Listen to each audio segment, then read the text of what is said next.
How to fix online views not updating on TikTok. Are your TikTok views stuck at 0 even after an hour? Let's fix your online views now. First, don't panic.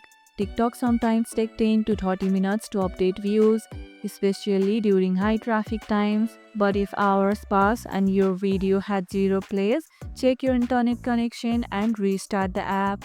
Next, try re-uploading your video. Sometimes content gets flagged by the algorithm and does not get pushed out. Also, go to settings, then tap on privacy and go to comments and filters to make sure you haven't accidentally enabled restrictions that affect visibility.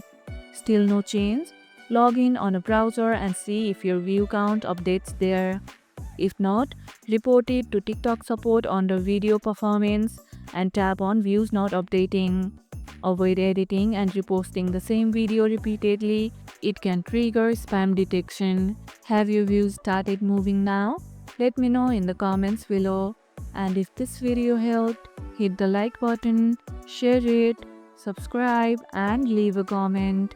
Thanks for watching and I'll see you in the next one.